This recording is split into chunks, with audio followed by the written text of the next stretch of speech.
누가복음 18장 9절부터 14절로 두 사람이 기도하러 성전에라는 주제로 우리 주 예수 그리스도의 복음의 말씀을 증거하겠습니다.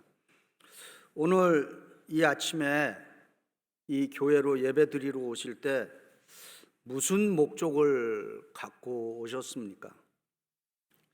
혹시 우리 가운데 그냥 주일이니까 교회 가야지 하면서 아무 생각 없이 평소의 습관처럼 혹시 오시지는 않았습니까? 오늘 이 예배에 우리가 아무 생각 없이 왔으면은 또 아무 생각 없이 돌아가게 될 것입니다. 혹시라도 내가 왜 이 시간에 여기에 와 있는가, 이것을 좀 곰곰이 생각하시고 아무 생각 없이 습관적으로 오신 우리 성도님들 계시다면은 지금 마음으로 정하시기 바랍니다. 예배를 드리러 오는 데는 어떤 목적이 있어야 되는 것입니다. 예배를 드리러 오실 때 하나님께 고백하고 은혜를 기대하고 사모하고 받으러 와야 하는 것입니다. 누가복음 18장 9절부터 14절은 예배를 드리러 교회에 오는 목적이 무엇이며 어떤 자세로 예배를 드려야 되고 어떤 태도로 예배드리고 어떤 심정으로 예배를 드려야 하는지에 대해서 예수께서 인정해 주시는 예배자가 어떤 예배자인가를 말씀으로 증거해 주고 있습니다.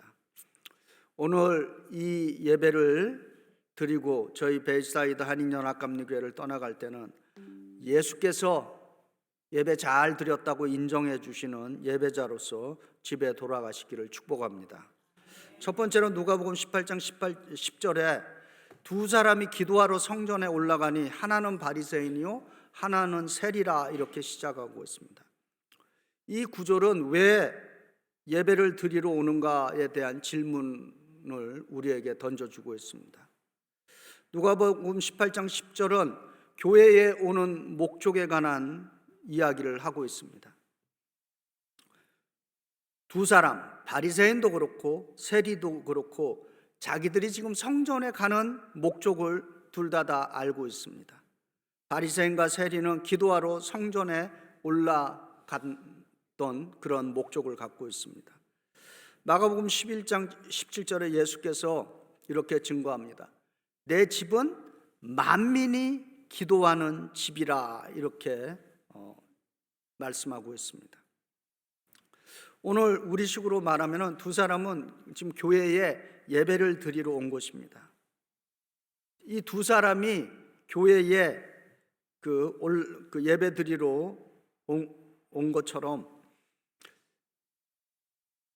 진정으로 우리가 교회에 오늘 예배를 드리러 왔는가라고 하는 질문을 스스로 던져봅니다.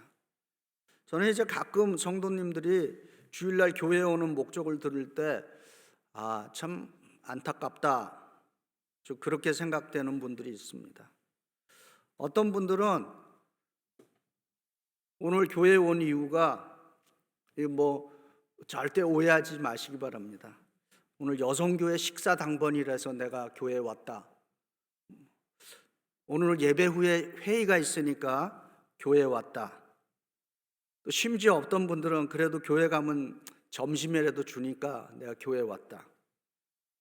그리고 또 어떤 분들은 그래도 내가 직분자인데 장로고 권사고 집사고 하니까 예배에 빠지면 안 되지, 이런 심정으로 오신 분들이 있을 겁니다. 예배에 빠져서는 안 된다라고 하는 말, 책임감 있는 말은 되지만은 예배를 드리는 사람의 목적은 아닌 것입니다. 지금 이렇게 들려드리는 예로 들은 이야기들은 사실 2차적인 혹은 주변적인 이유입니다. 이것은 예배 드리러 오는 목적이 아닌 것이죠. 오늘 우리는 하나님께 예배 드리기 위해서 이 자리에 와 있는 줄 믿습니다. 이 예배를 통해서 은혜 받고 예수님 만나고 주의 성령에 의해서 새로운 희망을 가지고 돌아가시는 예배가 되길 바랍니다. 이 바리새인과 세리는 왜 성전에 올라가는지는 적어도 그 목적은 알고 있습니다. 그러나 바리새인은 예배를 드리기 위해서 기도하러 성전에 올라갔지만은 이 바리새인은 기도한 것이 아니라 다른 사람 앞에서 자기를 자랑하려고 성전에 간 사람인 것입니다. 이 바리새인의 이 기도문을 영어 성경으로 보면은 34마디의 기도를 이 사람이 올리고 있는데, 그 34마디의 말은 영어로 I로 시작하고 있습니다. 이 I를 5번이나 강조하면서 자기를 과시하고 또 다른 사람을 멸시하는 그런 내용이 담겨 있습니다. 누가복음 18장 11절과 12절에 바리새인은 서서 따로 기도하여, 우리말은 이렇게 되어 있는데 서서 따로 기도하는 것뿐만 아니라 큰 소리로 기도합니다. 그러면서 하나님이여, 나는 다른 사람들 곧 토색 불의 간음을 하는 자들과 같지 아니하고 이 세리와도 같지 아니함을 감사합니다. 이렇게 기도하고 있습니다. 역사적으로 유대교의 선생이라고 불리우는 그 납비가 있었는데, 유대교의 선생은 납비죠. 근데 이 어떤 그 납비의 그 역사적인 그 기록 문서에 이런 내용이 있습니다. 이분의 기도를 한번 들어보시기 바랍니다. 주 하나님, 내가 학식 있는 사람들과 함께함을 감사드리고 거리의 사람들과 같지 않음을 감사합니다. 나는 일찍 일어납니다. 다른 사람들도 일찍 일어납니다. 그러나 나는 율법의 말씀 때문에 일찍 일어납니다. 그러나 다른 사람들은 헛된 것을 위해서 일찍 일어납니다. 나는 노동을 합니다. 다른 사람들도 노동을 합니다. 나는 노동하고 상급을 얻습니다. 그러나 다른 사람들은 노동은 하지만은 상급은 받지 못합니다. 나는 달립니다. 다른 사람들도 달립니다. 나는 오는 세상에서 생명을 얻기 위해 달려갑니다. 그러나 다른 사람들은 저 파멸의 구렁텅이로 달려갑니다. 그리고 이 세상에 2명의 의로운 사람들이 있다면은 하나는 제 아들이고 하나는 접니다. 그런데 이 세상에 오직 한 사람만 의로운 사람이 있다면은 그것은 바로 접니다. 실제로 어떤 납비들은 이런 기도를 하나님께 드렸다라고 하는 것입니다. 그러니까 바리새인이 성전에 간 이유는 하나님 앞에서 자기가 얼마나 잘난 인생, 잘난 인간인지 자랑하러 간 것입니다. 바리새인은 자기 이야기, 자기 주장을 알리기 위해서 성전에 간 사람인 것입니다. 한국에서 이제 제일 연세가 많은, 오랫동안 사시다가 돌아가신 목사님이 방지일 목사님이라는 분이 계십니다. 이분이 103세에 하나님의 부르심을 받고 소천하셨습니다. 근데 이 어른께서는 믿음을 아주 간단하면서도 명료하게 정의해 주셨습니다. 믿음이 뭐냐? 믿음이란 나의 주장을 하지 않는다. 이것이 믿음이다. 이렇게 말했습니다. 그러니까 믿음이란 내 고집, 내 주장, 내 자랑을 하지 않는다라고 하는 것입니다. 갈라디아서 6장 14절에 사도 바울이 이렇게 증거합니다. 그러나 내게는 우리 주 예수 그리스도의 십자가 외에 결코 자랑할 것이 없으니 그리스도로 말미암아 세상이 나를 대하여 십자가에 못 박히고 내가 또한 세상에 대하여 그러하니라.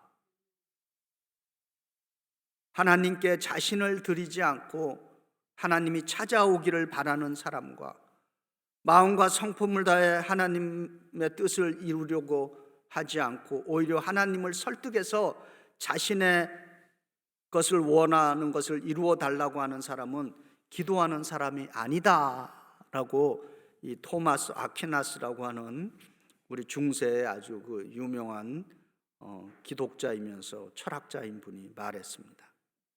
우리도 바리새인처럼 아무런 죄 고백도 없고 아무런 간구도 하지 않는다면은 우리는 하나님으로부터 아무것도 받을 수 없게 되는 것입니다.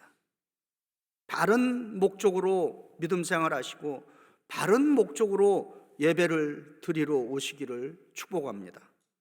두 번째로 누가복음 18장 13절에 하나님이여 불쌍히 여기소서 나는 죄인이로소이다. 이 구절은 우리가 어떻게 예배를 드려야 하는가에 대한 질문을 던지고 그 질문에 답을 주는 것입니다. 하나님이여 나를 구원하소서. 하나님 내 죄를 용서해 주옵소서. 우리 믿음의 사람들의 그 인격의 기초는 자신의 죄됨을, 죄성을 아는 것으로부터 출발하는 것입니다. 그래서 내가 얼마나 악한 인간인가를 아는 것이 우리 믿음의 사람들의 그 삶의 자세인 것입니다. 디모데전서 1장 15절에 이 구절을 읽을 때마다 항상 제 스스로도 질문을 하는 게 예수를 잘 믿는 사람들은 항상 자기 자신에 대해서 죽을 수밖에 없는 죄인이라고 그렇게 고백을 하는 것입니다. 근데 예수님을 모르는 분들은 왜 내가 죄인이냐? 내가 뭘 잘못했기에? 교회 가면 맨날 죄인이라고 그러고 부담스러워서 교회 못 다니겠다는 것이죠. 근데 아이러니하게도 예수와의 그 관계가 깊어지면 깊어질수록 주의 십자가 앞에 서서 오호라 나는 죄인이로다. 근데 사도 바울은 디모데전서 1장 15절에 이렇게 증거합니다. 죄인 중에 내가 괴순이라 이렇게 증거하고 있습니다. 영어 성경으로 번역을 하면 죄인 중에 자기가 가장 악랄한 죄인이다 이렇게 지금 번역을 하고 있습니다. 바리새인이 드린 기도는 기도가 아니라 이 사람이 드린 기도를 기도가 아니라고 하는 이유는 기도에는 적어도 4가지가 들어있어야 됩니다. 영어로 A, 첫 번째 A, 두 번째 C, 세 번째 T, 네 번째 S. 그래서 그걸 우리가 X라 그럽니다. X 패턴. 그러니까 한국말로 표현하면 사도행전적인 기도. 그러면은 세리는 영어로 7마디의 기도를 드렸습니다. 영어로 God have mercy on me a sinner. 하나님 이 죄인에게 자비를 베풀어 주옵소서. 이 7마디 기도에는 ACTX X의 패턴이 담겨 있습니다. 그럼 A가 뭐냐? A는 adoration, 경배라는 뜻입니다. 내가 온몸과 마음과 뜻과 정성을 다해서 하나님을 찬양하고 사랑한다라고 하는 그 경배의 고백이 우리의 기도문에 예배에 담겨 있어야 한다라고 하는 것입니다. 두 번째 C, confession입니다. 고백입니다. 나와 하나님과의 관계 속에서 바른 영적인 관계를 맺으면서 살아야 하는데 그렇지 못한 삶에 대한 그 죄의 고백이 있어야 한다라고 하는 것입니다. ACT, Thanksgiving, 감사함이 있어야 되는 것입니다. 오늘의 나됨, 오늘 내가 가지고 있는 건강, 재능, 다른 사람과의 관계, 나의 상황 모든 것에 대한 감사가 우리의 기도와 예배에 담겨 있어야 한다라고 하는 것입니다. 마지막으로 S, supplication, 간구가 있어야 하는 것입니다. 이 간구는 나의 필요와 다른 사람의 필요와 우리 공동체의 필요를 위해서 중보기도 드릴 수 있어야 하는 것입니다. 이것이 기도드리는 기도자의 삶의 패턴이다라고 하는 것입니다. 그래서 혹시 앞으로 이제 대표기도 드리실 때 이 ACTS를 기억하시면서 이렇게 성도들을 대표해서 이렇게 대표기도 드려주시면 아주 좋은 또 은혜로운 기도문이 될 것입니다. 하나님은 우리의 하나님은 쇼나 공연하는 것 같은 멋진 예배도 좋아하시겠지만은 그런 예배를 원하는 것이 아니라 우리 각자가 삶에서 상처받은 영혼으로 하나님 앞에 서서 그리고 회복을 갈망하면서 나아가는 그러한 예배를 더 원하신다라고 하는 것입니다. 그래서 시편 51편 17절에 하나님께서 구하시는 제사는 상한 심령이라 하나님이여 상하고 통회하는 마음을 주께서 멸하지 아니하시리이다. 이렇게 시인이 고백하고 있습니다. 믿음의 사람은 예배자인 것입니다. 믿음의 사람들은 자신의 인생이 어려움에 빠졌을 때 예배에 집중하고 하늘을 우러러 기도할 줄 아는 사람들인 것입니다. 나의 부서지고 찢기고 그 상처난 심정으로 예배의 제단을 쌓고 기도를 올릴 수 있어야 하는 것입니다. 그래서 시편 30편 11절과 12절에 시인이 이렇게 고백합니다. 주께서 나의 슬픔이 변하여 내게 춤이 되게 하시며 나의 베옷을 벗기시고 기쁨으로 띠띠우셨나이다.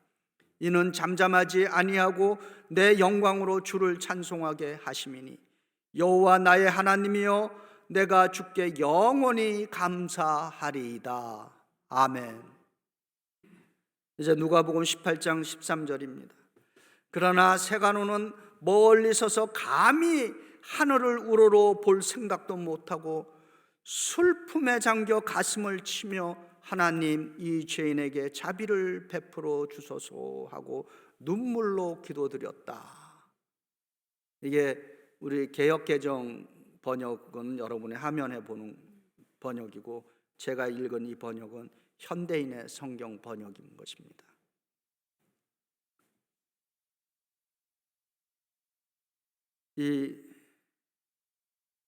우리가 울어야 하는 이유가 있습니다. 매번 울 수는 없습니다. 그러나 성령께서 때때로 우리가 흘려야 될 그 눈물의 감동의 시간을 주실 때가 있습니다. 그럴 때 울어야 하는 것입니다. 또 기독교는 한마디로 또 우는 종교다 이렇게 얘기할 수도 있습니다. 설교의 천재라고 불리우는 그 19세기에 찰스 스펄전이라고 하는 목사님이 있었습니다. 이분이 이런 말을 했습니다. 믿음의 사람들은 마른 눈으로 하늘나라에 들어갈 수 없다. 그렇게 얘기했습니다.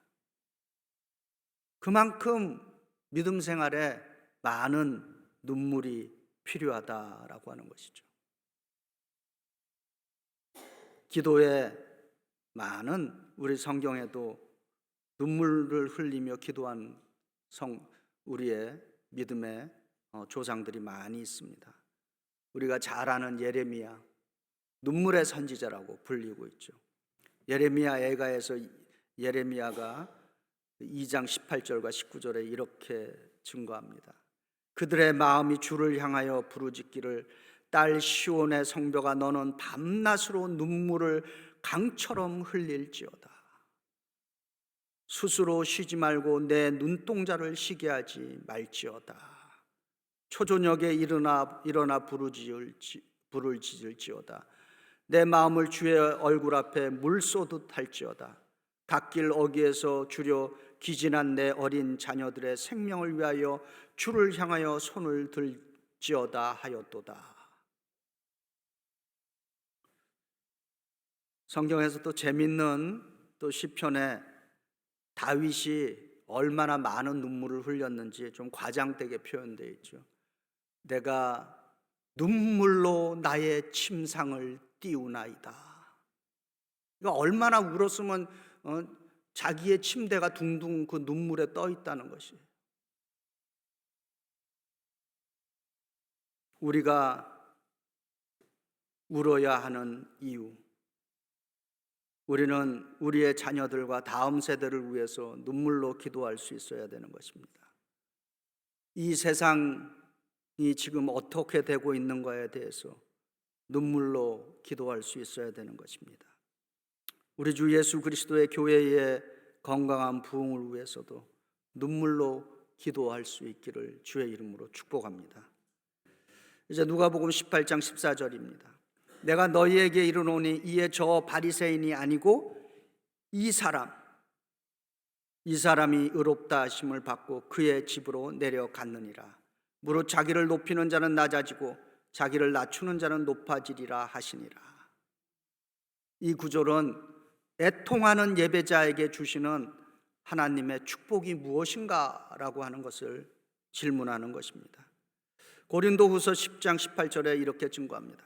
옳다 인정함을 받는 자는 자기를 칭찬하는 자가 아니요 오직 주께서 칭찬하시는 자니라. 아멘. 이날 세리는 2번 울었을 거라고 믿습니다. 첫 번째는 하나님의 성전에서 죄인됨을 고백하면서 눈물로 고백을 해서 울었습니다.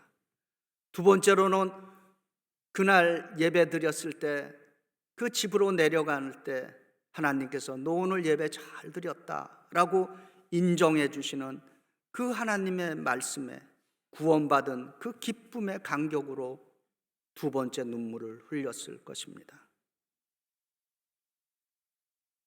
잘되는 인생, 형통한 인생을 우리가 원합니까? 죄를 주께 낱낱이 진솔하게 고백할 수 있기를 바랍니다. 그러면 우리는 하나님으로부터 불쌍함을 얻게 될 것입니다. 주께서 우리 각자를 불쌍히 여겨 주시면은 그 인생은 잘 되게끔 되어 있습니다. 그래서 주님, 우리 성도님들 모일 때마다 주여 나를 불쌍히 여기소서, 주여 이 공동체를 불쌍히 여겨 주옵소서라고 하는 이러한 기도를 우리가 많이 드릴 수 있기를 바랍니다. 오늘 우리들의 예배의 목적을 잊지 마시길 바랍니다. 세리처럼 모두가 하나님께로부터 인정받고 불쌍히 여김을 받고 집으로 돌아가시는 하나님께서 인정해 주시는 참된 예배자가 되시기를 주의 이름으로 축원드립니다. 기도드리겠습니다.